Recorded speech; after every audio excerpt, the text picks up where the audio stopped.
এই বিশ্বকাপের মোট ম্যাচ সংখ্যা ১০৪। তার মধ্যে ১০২টা ম্যাচ হয়ে গেছে।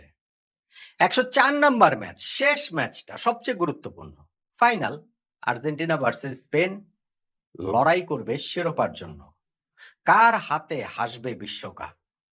লিওনেল মেসি নাকি লামিন ইয়ামাল? একই সঙ্গে ১০৩ নাম্বার যে ম্যাচ, সেটা সবচেয়ে অগুরুত্বপূর্ণ।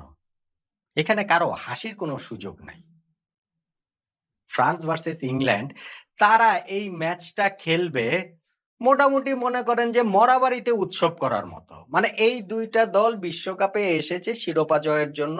এই সকল ধাপ পেরিয়ে তারা সেমিফাইনাল পর্যন্ত চলে এসেছে। সেই সেমিফাইনালে তারা হেরে গেছে, শেষ হার্ডলটা অতিক্রম করতে পারেনি। সেটা পারলেই তারা ফাইনালে খেলতো। এখন দুই পরাজিত সেমিফাইনালিস্ট তৃতীয় স্থান নির্ধারণী ম্যাচে খেলবে ফ্রান্স ভার্সেস ইংল্যান্ড। এই ম্যাচের কোন রকম কোনো গুরুত্ব কি আছে আমাকে বলেন তো দেখি। কোন সময় কোন ওয়ার্ল্ড কাপে আছে? ওয়ার্ল্ড কাপের আমার কাছে সবচেয়ে আননেসেসারি ম্যাচ এটাকে মনে হয়। মানে ধরেন কেউ এভারেস্ট জয়ের মিশনে নেমেছে, সেইখানে তিনি একেবারে চূড়ায় স্পর্শ করার ঠিক আগের ধাপটাতে মুখ থুবড়ে পড়ে গেছে। এরপর তাকে বলা হলো যে না, এইবার তুমি কেউ কারাডং জয় করো। ব্যাপারটা তো এরকমই হয়ে গেল। তৃতীয় স্থানের নির্ধারণী এই ম্যাচটাতে ফ্রান্স জিতুক, ইংল্যান্ড জিতুক, তাতে আসলে কার কি যায় আসে? তাদের নিজেদেরও কি কিছু যায় আসে? যায় আসে না। অবশ্য অন্য একটা কারণে এই ম্যাচের, অন্য দুইটা কারণে বলতে পারি যে কিছুটা গুরুত্বের জায়গা রয়েছে, কিছুটা ইমোশনাল জায়গা রয়েছে, কিছুটা অ্যাচিভমেন্টের জায়গাও আসলে আছে। সেইটা কি এবং এই ম্যাচটার আসলে আউটকাম কি হতে যাচ্ছে সেটা নিয়ে একটু আলোচনা করতে চাই। দেখুন, ১ নাম্বার যেটা গুরুত্ব সেটা হচ্ছে গিয়ে গোল্ডেন বুটের রেস। যে রেসটা লিড করছেন এই মুহূর্তে লিওনেল মেসি, আর্জেন্টিনার ৮ গোলের সঙ্গে তার ৪টা অ্যাসিস্ট রয়েছে।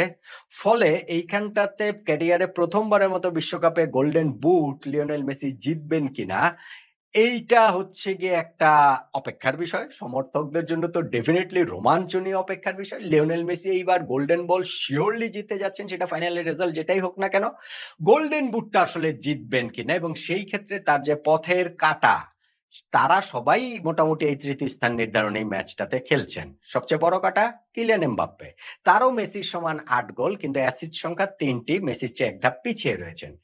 ইংল্যান্ডের বিপক্ষে তৃতীয় স্থান নির্ধারণী ম্যাচটাতে সেই মেসিকে টপকে যাওয়ার at least for the time being সুযোগটা কিলিয়ান এমবাপ্পের থাকবে।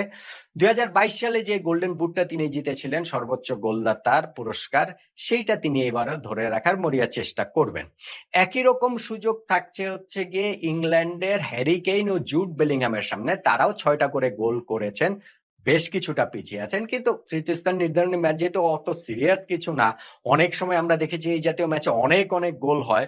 ফলে তাদের সামনেও ওই সুযোগের জায়গাটা থাকতে পারে। গোল্ডেন বুট জয়ের একটা আউটসাইড চান্স থাকলেও থাকতে পারে। আমি বলছিলাম যে মেসি ক্যারিয়ারে প্রথমবারের মতো গোল্ডেন বুট জয়ের হাতছানি, কিন্তু কিলিয়ান এমবাপ্পে যেমন গতবার জিতেছেন, হ্যারি কেইন তার আগের বার ২০১৮ সালে জিতেছেন। ফলে তাদের সামনে দ্বিতীয় গোল্ডেন বুট জয়ের সুযোগ রয়েছে। আজকের এই ম্যাচটাতে ফ্রান্স ভার্সেস ইংল্যান্ড, সেইখানে প্রথম একাদশের অনেক খেলোয়াড়কে আমরা বিশ্রামে দেখবো, কিন্তু আমার মনে হয় এই ৩ জন তারা এই একাদশে থাকবেন এবং তারা আসলে স্পেশালি এমবাপ্পে তো অবশ্যই, কোন রকম কোনো ডাউট নেই।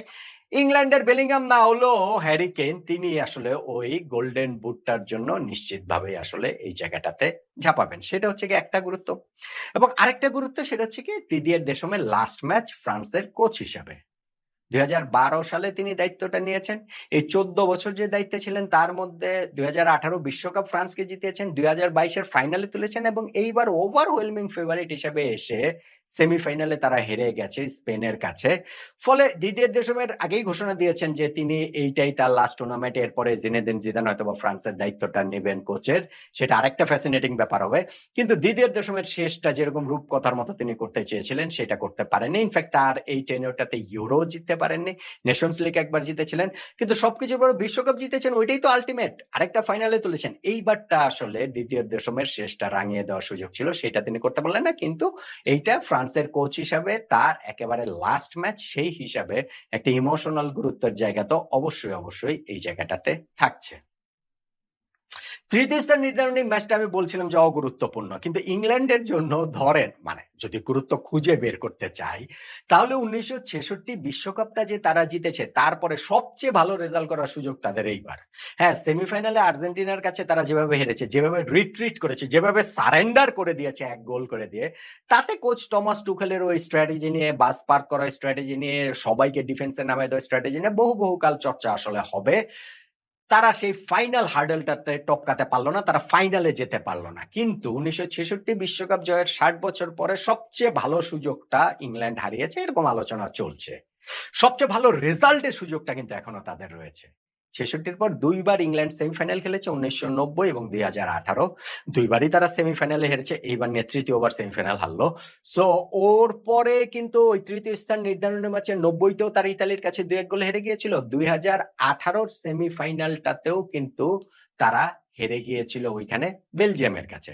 ফলে ইংল্যান্ড যদি আজকে ফ্রান্সকে হারাতে পারে তাহলে তৃতীয় হওয়া মানে ১৯৬৬-র পর সবচেয়ে ভালো রেজাল্ট কাগজে কলমে অন্ততপক্ষে ইংল্যান্ড করবে। ফ্রান্সের জন্য বিষয়টা তা নয়। ফ্রান্স তো ধরেন হচ্ছে গিয়ে তৃতীয় স্থান নির্ধারণী ম্যাচ খেলেছে এর আগেও, মানে ইংল্যান্ডের চেয়ে বেশিই খেলেছে। ১৯৫৮ বিশ্বকাপের তৃতীয় স্থান নির্ধারণী ম্যাচে যেমন তারা পশ্চিম জার্মানিকে ৬-৩ গোলে হারিয়ে থার্ড হয়েছিল, যেইখানে জাফতে তিনি ৪ গোল করেছিলেন। ওই যে এক বিশ্বকাপে যে ১৩ গোলের মধ্যে এই তৃতীয় স্থান নির্ধারণী ম্যাচে তার ৪ গোল ছিল।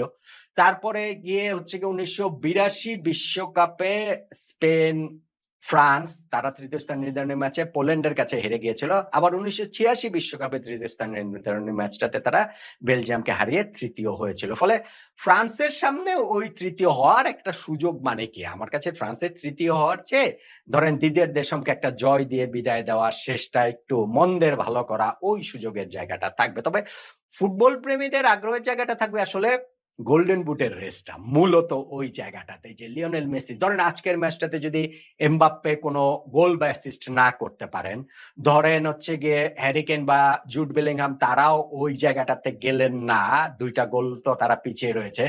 ফলে লিওনেল মেসি ফাইনাল খেলতে নামার আগেই তার গোল্ডেন বুটটা নিশ্চিত হয়ে যাবে। হ্যাঁ, স্পেনের ওয়ারজাবাল রয়েছেন কিন্তু ৫ গোল, ভাই ওইটা আর হবে না। ওইটা ফাইনালে কি কিলিয়ান এমবাপ্পে হ্যাটট্রিক করেছিলেন আর্জেন্টিনার বিপক্ষে, তাই বলে মিকেল ওয়ারজাবাল হ্যাটট্রিক করবেন আর্জেন্টিনার বিপক্ষে?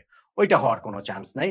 ফলে এইখানটাতে যদি এমবাপ্পে ব্যর্থ হন, কেইন ব্যর্থ হন, তাহলে এক অর্থে এটা নিশ্চিতই হয়ে যাবে, বেলিংহাম ব্যর্থ হন, নিশ্চিত হয়ে যাবে যে লিওনেল মেসি ক্যারিয়ারে প্রথমবারের মতো গোল্ডেন বুটটা জিততে যাচ্ছেন বিশ্বকাপের। আর যদি সেটা নাও হয়, যদি ওই লিডটাকে মেসিকে ওভারটেক করে কেউ লিড নিয়েই নেয় রেসটাতে, ধরেন কিলিয়ান এমবাপ্পে, তখনও কিন্তু লিওনেল মেসি সেটা জানবেন যে এক্স্যাক্টলি তাকে আসলে কি করতে হবে গোল্ডেন বুট জয়ের জন্য ফাইনালে।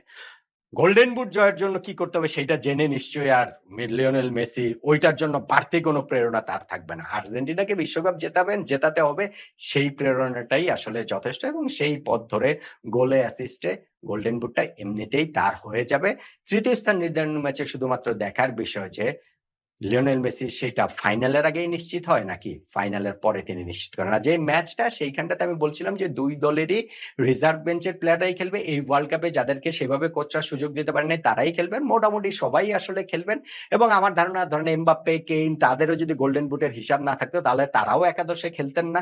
এখনো খেলবেন নিশ্চিত, আমি সেটা বলছি না, কিন্তু আমার মনে হয় যে তারা আসলে শেষ পর্যন্ত গিয়ে খেলবেন।